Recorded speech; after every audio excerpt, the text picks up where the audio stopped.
Also, I'm answering my mail. It comes as fast as it gets here, so be patient with me. Quite a few letters, but I do get to them. And just hold on. If you have questions about any of the conspiracies that I haven't touched on the radio, or that you haven't heard, or new evidence coming in that you want to know about, or investigations of the past, send me a letter to KLRB, Carmel, California, and I'll answer those questions on the air for you instead of putting it in a letter if there's something you want me to describe about the various conspiracies. Also, I was busy all summer with the Watergate.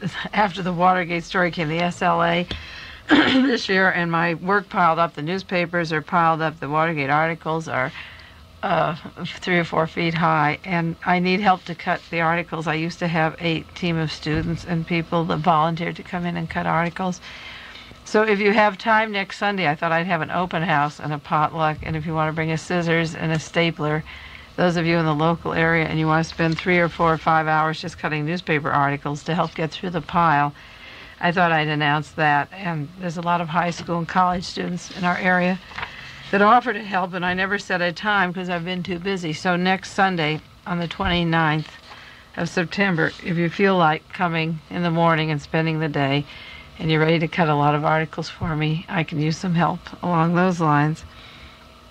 If you don't have the Realist magazine with the articles that I've written for them, for Paul Krasner, you can subscribe for $3 a year at 595 Broadway, New York 10012.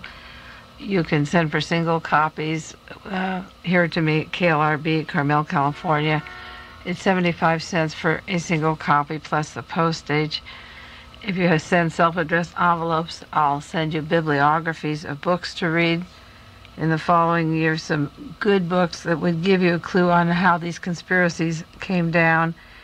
And if you have any more questions, as I say, write to me. There's a magazine called Counterspy, comes out quarterly, which is an excellent magazine. The new edition just came. The address is Box 647, Franklin Station, Washington, D.C., 20044. This is put out by the Fifth Estate. It's a group of men that were in the intelligence service that are trying to expose the clandestine operations that do not benefit our country, that they feel aren't in the best interest of our country, that do damage to our country. And the new issue is $1.50. Is very valuable. It just came this week. They have a section called Undercover Agents, a profile of undercover agents, the ideology of the internal security, the hidden pose at Wounded Knee, and the CIA target, labor, and clandestine enforcement of U.S. labor policies. Those are the 4 subjects they cover in this new issue. It's called Counterspy, Fall 74 issue. It's only $1.50. And if you read these things, you get a background of some of the sources of the information that I'm getting, and then we can be reading it together at the same time. That's Box 647, Ben Franklin Station, Washington, D.C., 20044. Well, the news that came in today on the wire services was that a young man by the name of Ron Wood was murdered at Carson City in Nevada in the jail. And Ron Wood claimed that he knew he would be murdered, or he was afraid he would be murdered, because he had shared a cell with Sirhan Sirhan, and Sirhan told him about the murder of Robert Kennedy as best as he could remember it, and that he did not fire the fatal bullets, that there was another gunman in the room. And he gave a lot of information to Ron Wood, and then Ron was afraid that his life was in danger. So he was moved to Nevada, where he was stabbed, I guess today or yesterday, and the news came over today. Ron was murdered. But before he died, he passed a letter off to an attorney or public official sharing the evidence about the assassination of Robert Kennedy and how he thought his life was in danger. And this material was in the hands of public officials before he died. Now, maybe it will be the straw that breaks the camel's back. Maybe this case will open up, because it certainly deserves to be opening up. It is common knowledge in the national literature and up and down the state of researchers, and we've said it on the air, and it's been published, a lot of this information, that there was a second gun, that Sirhan did not kill Robert Kennedy. And the district attorney, Evel Younger, who covered up the investigation of this murder, and if I call it Watergate West, is now the Attorney General of California. He's running again in November to be the Attorney General of California. He was a defendant in a lawsuit that charged him with covering up the truth of this murder. And now we have the death of a man who had information about it, and he was not allowed to live his life out because he had shared this cell with Sirhan, or had access to Sirhan, and he's been murdered. And this brings to mind what I've been saying all along, is the collusion of the Central Intelligence Agency and the National Security Council working with the Department of Corrections, with the prison system. And I've talked on my radio show, in fact, I did an outline that I wanted to do next week on some more on the CIA and the Department of Corrections and how they work hand in glove. And it reminds me of the case of Robert Hyde, who I've done many radio shows on, who has a case before the Monterey County Grand Jury. He's taken out the Grand Jury, the Monterey District Attorney's Office. He's filed a case on contracts to murder him by allegedly the guards out at Soledad Prison, at Folsom Prison, giving weapons to inmates to murder Robert Hyde. And Robert Hyde also, like Ron Wood, is knowledgeable about the Robert Kennedy assassination and the John Kennedy assassination, and also how the SLA was formed by the Department of Corrections and the CIA. And Robert Hyde is a man whose life I have been trying to save. Maybe if I knew Ron Wood, this thing wouldn't have gone as far as it has. Hyde was sent to Vacaville, where he was to have his brain removed or altered so that his memory wouldn't go back to these conspiracies. That was halted. He was sent back to Soledad, where there were contracts to murder him. That was halted. He was sent to Folsom, where there were contracts to murder him. He has a lawsuit placed. He's placing a charge now on that. He's now at Chino. I got a letter from him just today telling me, that he feels that I've saved his life. At Vacaville, saved his brain, saved him from being a robot, saved him from being murdered at these various prisons. When he arrived down at Chino, I wrote to the warden down there and said, okay, now Hyde's in your hands. He's knowledgeable about the Robert Kennedy murder, the forming of the SLA, narcotics traffics inside the prison, and the guards hiring other prisoners to murder him. He knows about these things and about the contract to murder Sirhan up at San Quentin if the case were ever to get close to opening. And I said, now he's in your hands, and I'm going to place a lawsuit against you if you kill him. I have a complaint in a lawyer's hands now in the event that Robert Hyde is ever murdered. He said maybe he would be the straw that would break the camel's back, and he feels that his death is imminent. And I get a letter maybe 2 days a week from him. He's down at Chino, and I wrote down there. And since I got in touch with the 4th prison where he's been, he said they're treating him very nice down at Chino. He's finally getting some sunlight. He's still alive. He feels the CIA will move in and still try to murder him for the things that he knows. Now, these things should be going before grand juries. They should be going before the Justice Department, the FBI. Hyde's trouble started, if you remember, when he called the FBI to tell them about the conspiracies. And it's because of this network of the FBI and the CIA working with the Department of Corrections, the way they come in collusion and murder these men who are knowledgeable about the assassinations in identical fashion that Jack Ruby was murdered in a police department in the Dallas jail. Something should be done, and I don't know why people don't protest or write to Congress, because this is a national problem. It isn't a state problem. Who do you turn to when your Attorney General is named or involved in this particular case in the state of California? Well, now this matters in Nevada, and we'll see how far it can go in investigating it there. But Ron Wood is dead. He knew he'd be dead because he knew something about the truth of who murdered Robert Kennedy. This is the 10th anniversary today of the infamous Warren Report. September the 24th, actually tomorrow, 1973, Lyndon Johnson presented the biggest piece of pie, the biggest lie to the American people that they had yet been dished out. It was the story of who killed John Kennedy, President Kennedy, Officer Tippit, and Lee Harvey Oswald. Martha Mitchell was in England this week on the David Frost show. Maybe you read the remark. She was quoting George Wallace as saying, "Nixon was the one who had me shot." Then Mrs. Mitchell went on and said that Wallace had proof of a White House link with the attack on his shooting. He said that the White House Dirty Tricks Department, a member, had visited Bramer before the shooting. The reason I bring it up in commemoration to the Warren report was that Mrs. Mitchell said she believed there was, in quote, a connection between some of the political assassinations in the United States during the past decade. I think there is a link, she said. I have studied it very carefully, and I think there must be some kind of a link. And she went on to say the Watergate break-in was planned as early as 1968 after that election campaign. Well, I have a picture of Martha Mitchell holding my realist, the article, Why Was Martha Mitchell Kidnapped?, in which it goes into the Watergate, and then the article goes into the American assassins, and then how Nixon came to power. And Martha was holding that. Somebody took it to her as a guest on her television broadcast, and she's read it carefully, and she studied it, and now she's speaking as if she's read the realist, and maybe she has other sources of information. After all, she was the Attorney General's wife, but she's linking the past political assassinations up to the Watergate. The National Tatler magazine has an anniversary issue this week, the week of September 29th, 1974. It's on the Watergate. It says Watergate glare catches up, and it links the Watergate to the past JFK tragedy. It says it catches up to the JFK tragedy.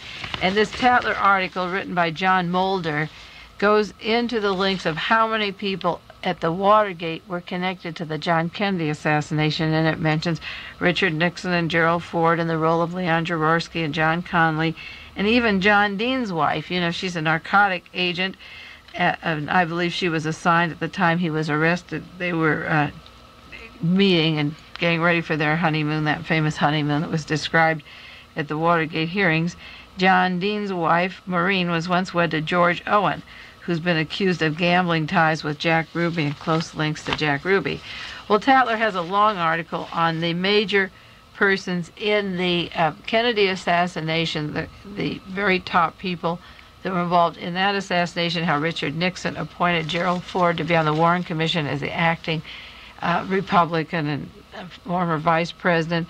And it even goes into my article in The Realist. It mentions The Realist and gives me credit for some of the links. The National Tatler goes into current links that other people are beginning to put together. This is John Mulder. It's a good article with a lot of information in it. September 29th, 1974. You know, the Tatler has an issue for 50 cents on the Robert Kennedy assassination with all the evidence of the second gun. It's a 10-page supplement for only 50 cents. And they also have a supplement on the John Kennedy assassination on the 10th anniversary of his death, which came out in November. You can order those. And this one linking the Watergate to the Kennedy assassination is a very interesting one, put out on the anniversary of the Warren report. There was a news article. I'm going to jump down to San Diego now, to another problem in our state, which is a national problem, and the Watergate Committee in Washington very carefully covered it up, the Senate Select Committee, and Richard Nixon was able to hush over it as long as he can, but the documentation exists to break it wide open, so Watergate isn't far behind us. But here's a little story that was in the Los Angeles Times this last week on the 19th that opens up a whole lot of new wounds. The lead article is by Mr. Trout, says, San Diego County Supervisor admits pranks on the left. Now, he put pranks in quotes, and the article is about a supervisor that was just voted in 1972. He was elected to the Board of Supervisors in San Diego, and his name is Lou Conde. And he now has admitted that he disrupted a Peace and Freedom Party open house. He turned the electricity off when they were having a party. Then he called and told them there was a bomb in the house, and he was going to hang a college professor, Herbert Marcuse, in effigy at the UC campus down in San Diego. Previously, a year ago, at the time of his hearings or election, which is typical when people are taking oaths or interviewed about their participation in something, even Gerald Ford does it. They make one statement, men, and then they deny what they said, or they go ahead and act differently when they're appointed. He previously denied any involvement in any pranks on the left before he got elected on the Board of Supervisors. But now a report is coming out that's going to be made public about Mr. Condi's activities with the Minutemen, linked to the White House, linked to the FBI, and linked to Donald Segretti. Now, Condi, as I say, was elected just recently to the Board of Supervisors in '72, and he kept this quiet for 2 years. But a California public interest research group has been exposing and has started to expose Mr. Condi. And this is very important. They're called the CalPIRG. It's the California Public Interest Research Group. And they did and are doing profiles on the county supervisors. There's 5 of them in San Diego and 8 state legislatures.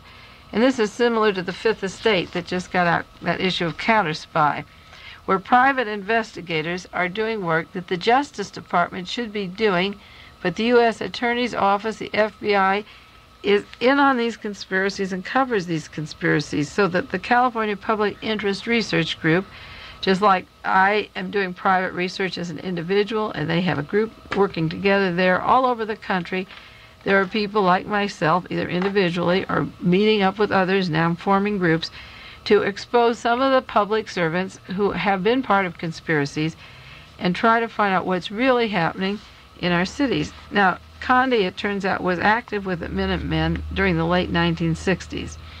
And it was a period of a lot of harassment and violence against the left. And a secret army organization, a group down in San Diego, was formed. This is the Minutemen, who were directly responsible for fire bombings and shootings, attempted assassinations, and harassing phone calls. In 1967, Mr. Condi, Lou Condi, and Howard Berry Godfrey, who was an FBI informant, went to this Peace and Freedom Party. Later they switched out the lights and called about a bomb threat. And they admitted that they took this figure of Professor Marcuse and were going to hang it. But their original plan was to actually hang Mr. Marcuse. But they scraped the idea and only did him in effigy. But they are capable of assassination and murder, this group, and they were going to hang Herbert Marcuse, but they hung him in effigy. In 1973, a little over a year ago, information came out more about how the FBI financed the ultra-right-wing paramilitary group. And I'm going into this in detail today because our dear Attorney General, William Saxby, has warned us about vigilantes in this country, that within 10 years this country will be so unbearable and the people have to take the law into their own hands. And also this week the FBI was warning us about terror bombings and having to bug the left because there's so much terror that's going to take place and bombings that we have to increase the war against the left. And what I want to show is that the secret army organization was allowed to exist and was formed by the FBI, mainly by the FBI, and provided weapons and ammunition that planned kidnappings and actually did violences and destructions. And yet all this evidence was available when the Watergate Committee was investigating the elections in '72 and refused to go into the Segretti links to the White House and Herbert Kalmbach and a secret army organization. Well, the secret army organization got its money from one of its founding members, whose name is Howard Godfrey, who was a paid FBI informer. And Godfrey of the FBI supplied the secret army organization with the money it needed to print their recruitment literature. In other words, they were attracting the vigilantes on the street that Saxby's warning us about. The FBI gave the money to the secret army organization to recruit vigilantes, militants, patriotic militants, so to speak. Now, Godfrey of the FBI happened to be one of the most outspoken militants in the secret army organization, and he was urging these people to commit violence. You see, Saxby is warning us that 10 years from now the streets won't be safe, there's nowhere to turn, we won't know where to go. This is his quotation this week. There won't be a place to go, no longer a place to hide. He says, no safe zones, not for anybody. Vigilantes may take the law into their own hands. This is what Saxby's telling us. But down in San Diego, the bulk of in addition to the recruitment money, the bulk of the violence was spoken by Mr. Godfrey of the FBI. Now, Godfrey of the FBI participated in break-ins. He not only provided the money to recruit militants to hassle the left, Remember, what the left was doing was they were calling attention to an illegal war in Southeast Asia. That was the extent of what they were doing, and some people could interpret that years from now as being a very patriotic gesture, identical, say, to the Germans objecting to a war in Poland or Czechoslovakia. But the FBI sought to make war against the left and the New Left and the anti-war people. There was an underground newspaper in San Diego called the Street Journal. The offices were wrecked, the equipment was wrecked, the printing equipment, several $1,000s worth. They firebombed the cars of left-wing activists. These are anti-war people. They participated in the shooting of one anti-war activist, and they shot through the window of where a professor was sitting and hit the elbow of a woman who was sitting in his home. After the shooting, they took the gun to another FBI contact, and they hid the weapon from the police. The FBI were part of this, and the police allegedly were looking for what was happening if they weren't part of it. They burglarized the Message Information Center down in San Diego, the counterculture outpost, and they stole the records from the office. This is your FBI providing the money for recruitment and the weapons and the talk for violence to the secret army organization, which is an extremely anti-Semitic, anti-black Minutemen organization down in San Diego. Davis, one of the person that was involved in the shooting, said you might say that the secret army organization was, in quotes, a federally funded program from the right wing. Now this is important because Louis Tackwood, agent provocateur from Los Angeles, spoke about that a few years ago also, and I'll go into his allegations. As I say, they were riding in a car, they put a bullet through a window and shot Paula Tharp in the arm and shot her elbow. Now, there is a direct link through documentation that exists of Richard Nixon's White House, linked through the police departments and the FBI to the California Minutemen, to the meetings of Donald Segretti. Donald Segretti from the White House, who was at the Judge Advocate's office at Fort Ord, and then went into the White House secret team, the secret army team. He was a connecting link. He was hired by Dwight Chapin, his schoolmate from USC, appointment secretary for the White House, and he was paid by Herbert Kalmbach, the attorney for Richard Nixon. Segretti went to the Funny Farm down at Lompoc for about a 6-month prison term and came out looking clean as a rose, and there were no investigations into Segretti's 1972 payments and instigations for violence that were supposed to take place if the Republican convention took place in San Diego. Segretti talked allegedly down at the headquarters. They met at a special camp, I'll tell you where it was, and they talked about kidnapping radical leaders at the time of the GOP convention. Now these allegations come from one source, and they're not any different than the John Mitchell, G. Gordon Liddy plans in Miami, where they were going to kidnap radicals, give acid to politicians, and take them out of the country. In April '72, the plans were moved for the Republican convention from San Diego to Miami. But the meetings that were taking place in California just prior to the plans to move were just as good. They were in March '72, is when Ronald Johnson, a 30-year-old student from San Diego State University, told the editors of Door, that's an underground newspaper in San Diego, that he met with Donald Segretti in March '72 at the U.S. Grand Hotel in San Diego. I'm going into this again because we have the Attorney General telling us we're going to have terrorism on the streets. We have the head of the FBI, Mr. Kelly, telling us we have to bug the leftists. And here you have the White House appointment secretary, the president's attorney, all of them involved in, through Mr. Segretti as a liaison, meeting with the Minutemen to cause violence, providing the means for shootings on the streets, for firebombing cars, breaking into offices, shooting through windows. And until these things are solved, we shouldn't allow the funds or the arms for the vigilantes that are in power now, like the U.S. Attorney General or Mr. Kelly. I call them the vigilantes because their job is to investigate these matters, and they're protecting them. Segretti was interested in what Mr. Johnson knew about local radical, what he called troublemakers. This is down in San Diego. And this is what Ronald Johnson said, a student from San Diego State. He said, he told me that if I located any troublemakers, meaning people that opposed the war or would give Nixon a bad trouble or have demonstrations, I suppose, at the convention, that they could be gotten rid of. I asked him what he meant by that, and he said they could be sent out of town for a limited time. Johnson rejected Segretti's appeal for working against the radicals, and this proposal was made by Segretti 2 months after Liddy's proposal had been presented down in Miami, and according to John Mitchell was rejected by the Nixon committee, but we know it wasn't rejected. Segretti was reported on several occasions to be seen at the Gunsmoke Ranch in El Cajon, California, with members of the right-wing secret army organization. The Gunsmoke Ranch is where members practice firing their rifles. As I say, Segretti worked in the Judge Advocate's office at Fort Ord in California.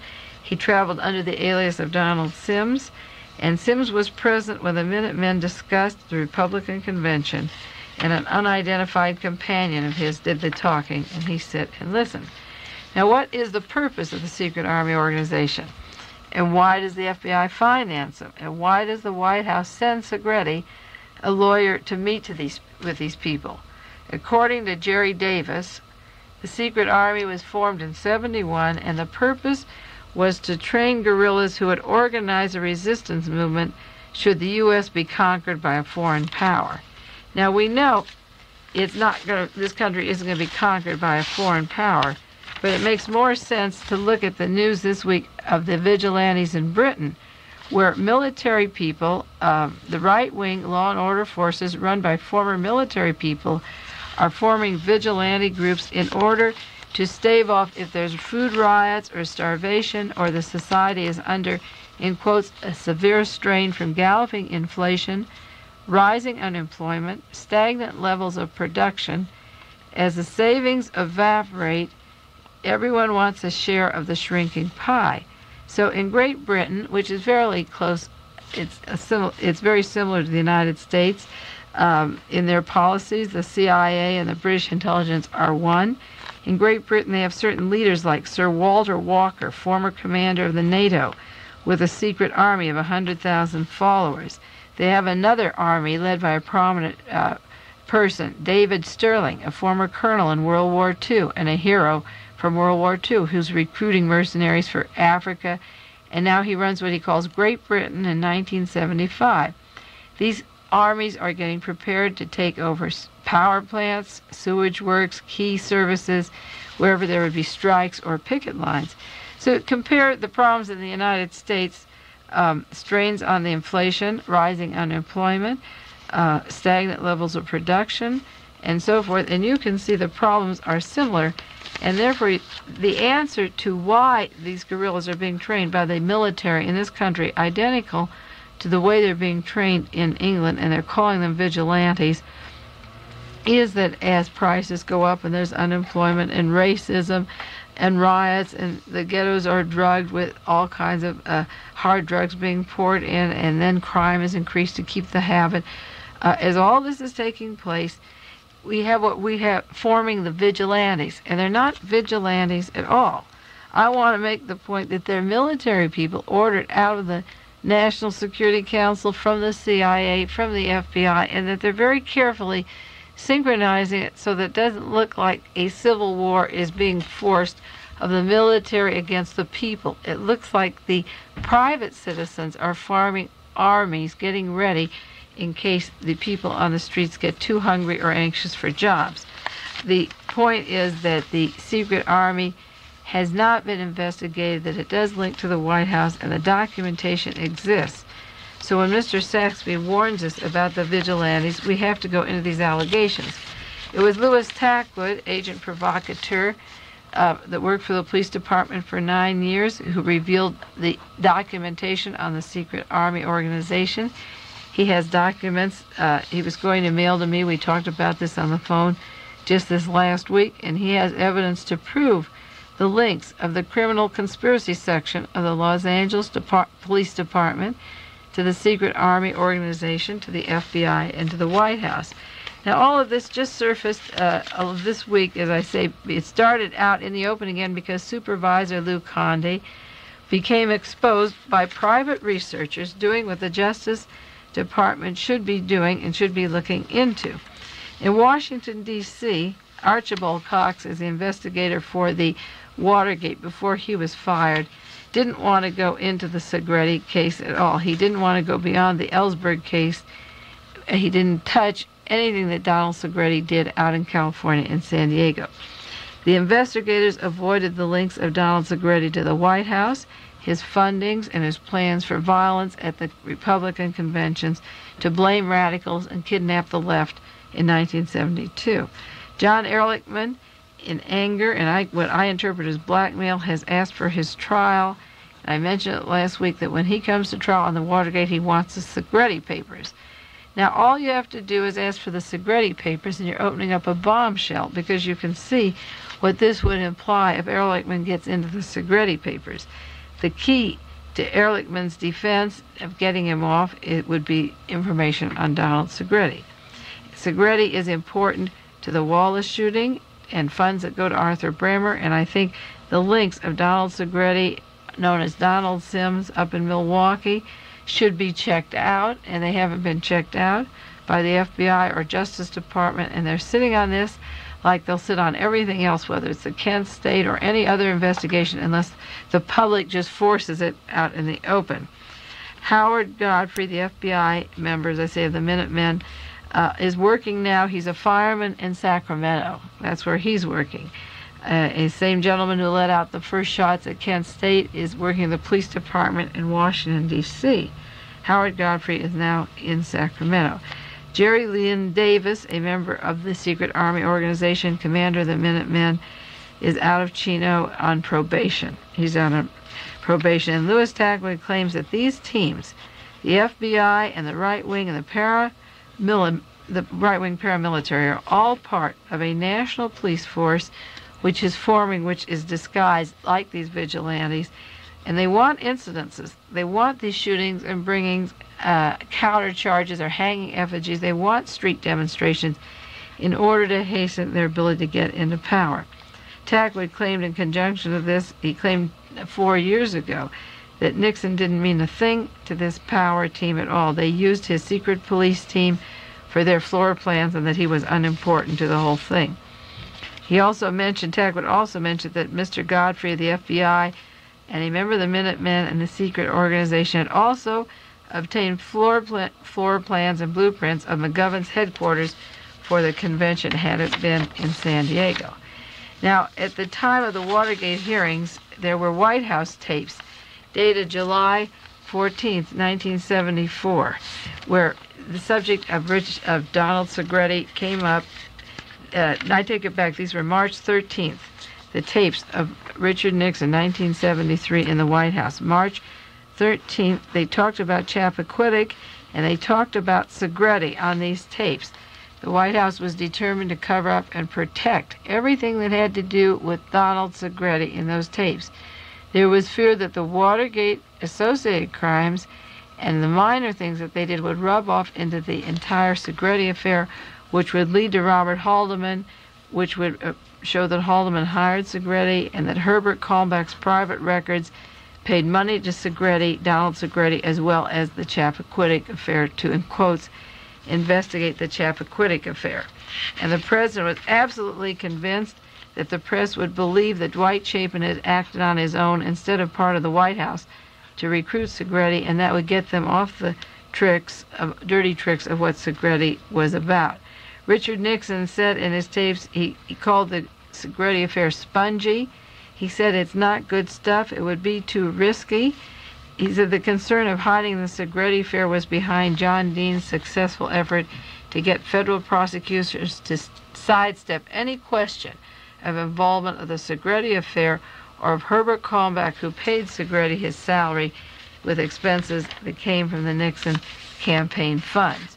Now, this is important because as the Justice Department and the California State Attorney General talk about new violence is coming out, there's a press release today of Evel Younger on new violence, waves of violence coming out. How much violence is coming from the FBI funding the provocateurs identical to the war demonstrations during the last decade, where we had the students demonstrating to object to the war in Vietnam and the bombings, and the provocateurs were providing all the show that the press was carrying to show cars overturned, buildings being burned, and shootings.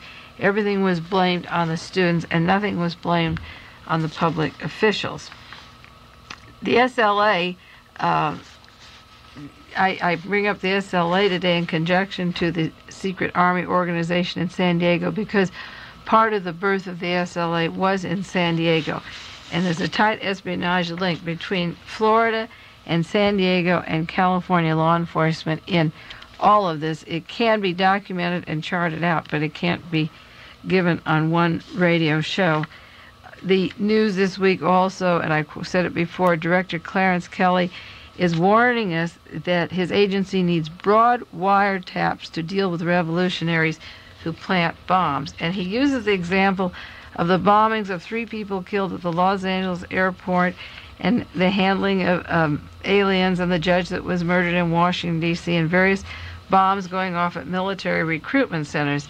And I think the only way that you can stop the continuation of wiretapping and harassment of the left, and the left is anybody who criticizes the national policies, is to investigate carefully each case of bombing and see what he's talking about, because I have alleged that the bombing in Los Angeles that our head of the FBI is talking about was a member of the Galen operation, that he's an agent provocateur, Mr. Kerberovich, the deaf-mute, and I don't believe a word that he is part of a terrorist left-wing group at all. He's part of a right-wing military operation with his germ warfare and his weapons, and until we find out more about Mr. Kerberovich, the FBI should not be allowed to have more wiretapping privileges. I think you should write to Mr. Kelly and tell him that you challenge each case, that he should prove that the left is doing the terrorism, and write to members of Congress and see if you can convince them to investigate each case at a time. The SLA was created by these forces in order to get more muscle, and so Mr. Kelly says, well, we have the SLA, we need more wiretapping. They wanted enough radicals to justify further repression, to get them out on the streets and get excited about oppressions which they're not even feeling yet at this time. I understand there's a new SLA group in Berkeley dealing in cocaine right under the nose of the police, wielding guns and getting ready for a second round of showing off.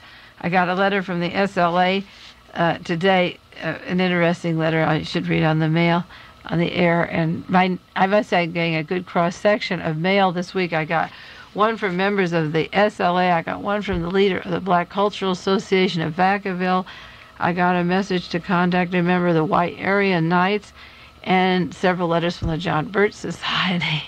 So when you assimilate the information that people have to offer or the things they're saying and you put it together, I still am suspicious of the SLA being a widespread plot, and they're thumbing their nose and saying they're getting ready for a new big operation. But they're up at Berkeley, as I say, dealing in cocaine, wielding their guns under the nose of the police. So you can expect a big round of radical terrorists and then a counterattack by the police force, and all this is going to happen. There's only one course of action to take, as far as I can see. And before Mr. Kelly gets permission to broaden his wiretap powers to deal with revolutionaries, he should be forced to prove which bombings and which kidnappings and acts of terrorism came from the left, just like all the provocateurs surfaced after the war demonstrations. He should be able to prove about the weapons and where the military support is coming from. It was very hushed up in the news this week, but a gentleman from back east in Kentucky was apprehended or given a slap on the wrist because one of his weapons was found in the custody of Donald DeFreeze in Los Angeles. But nobody tells you where the man from Kentucky came from. He wasn't a leftist, he wasn't a radical, and his weapons were supplied to shoot allegedly at policemen or people in the streets of Los Angeles. Who is this man? There wasn't much said about him except that the weapons were traced back to Kentucky, one of the or more weapons of Donald DeFreeze. It'd be interesting to see where they came from.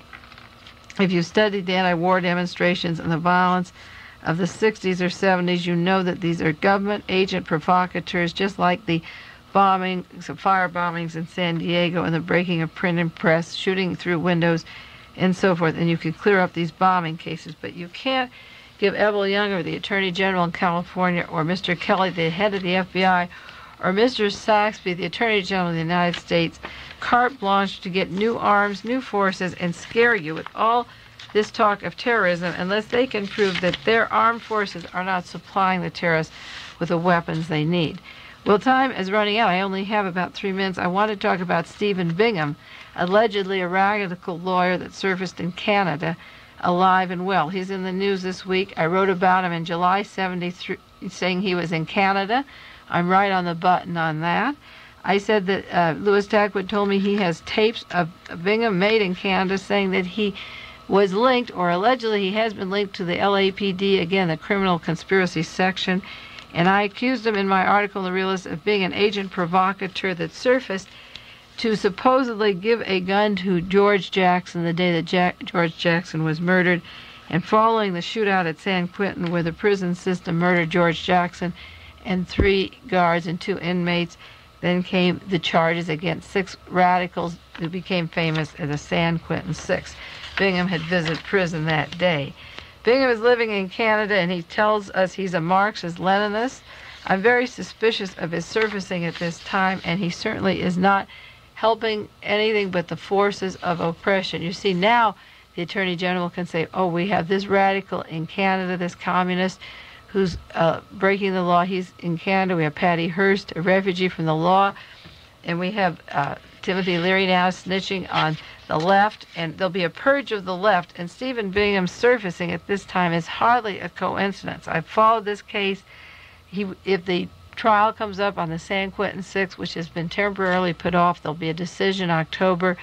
If they still have to go to trial, the future jury, wherever they are, will be reading that Stephen Bingham, a Marxist-Leninist, won't tell them if he supplied the gun or didn't supply the gun, but they're going to link him to the worldwide weatherman, and a reign of terror will come down on all of these groups, and the people that will get it will be the leftists.